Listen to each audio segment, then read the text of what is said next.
নমস্কার বন্ধুরা, প্রতিদিনের মতো আজকেরও চলে এসেছি রান্নাঘরে।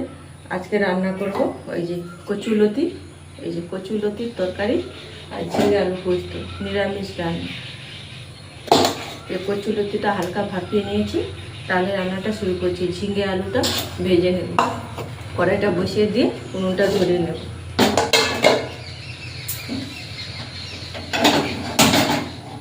এখন চৈত্র মাসের শেষ, এখন আমাদের কদিন নিরামিষই রান্না হবে।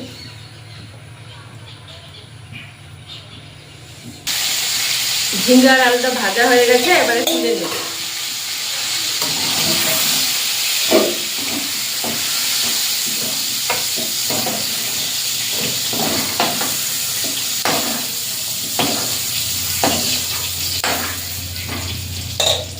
ঝিঙে পোস্তটা করবো। কড়াইতে তেল দিয়ে দেবো, তেল আছে, অল্প একটু তেল দিয়ে দেবো।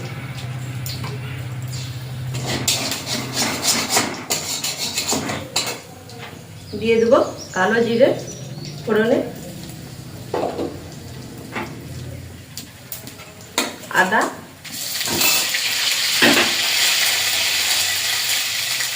অল্প একটু হলুদ দিয়ে দেবো,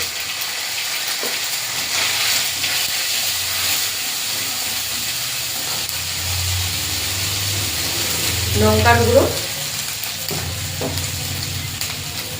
জিরের গুঁড়ো,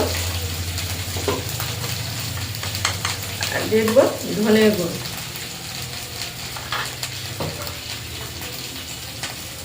দিয়ে মশলাটা ভালো করে কষে নেব।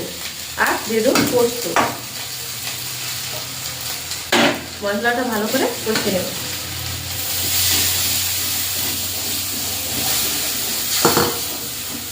হালকা জল দিয়ে দিয়েছি, এবার মশলাটা একটু ভালো করে কষে নেব।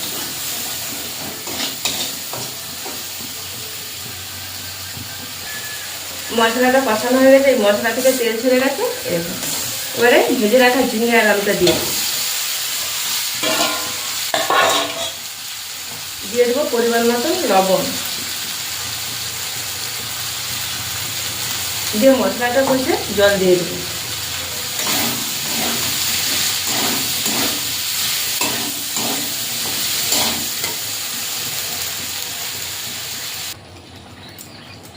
ঝিঙে পোস্তটা হয়ে গেছে, একটু গরম মশলা দিয়ে নাম করে নেব। এই অল্প একটু গরম মশলা দিয়ে নাম করে নেব। কড়াইটা ধুয়ে বসিয়ে দিয়েছি, গরম হয়ে গেছে। এবারে তেল দিয়ে দেবো, কচুলতিটা তরকারি করব। কড়াইতে তেল দিয়ে দেবো, দিয়ে দেবো 5 ফোড়ন,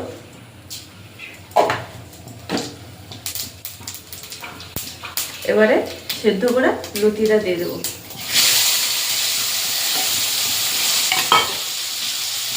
সেদ্ধ করার সময় একটু লবণ দিয়েছিলাম, হালকা লবণ দিয়ে দেবো।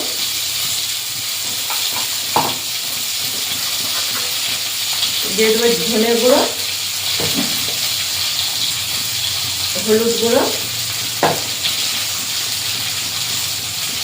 লঙ্কার গুঁড়ো, আর দিয়ে দেবো জিরের গুঁড়ো।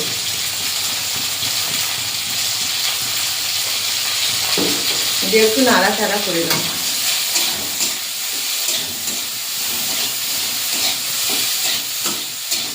অনেক সময় লতি রান্না করতে গেলে ঘেঁটে যায়, হালকা করে লতিটাকে সেদ্ধ করে নেবে, বেশি সেদ্ধ করবে না।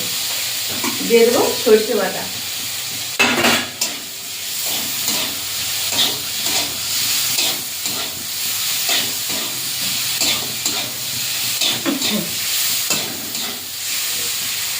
এবারে অল্প একটু জল দিয়ে দেবো।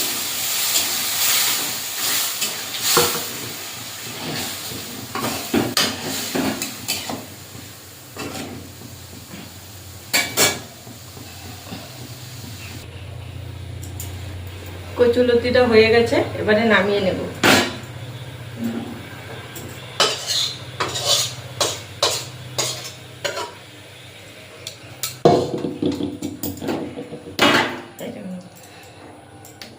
কি সুন্দর হয়ে আছে।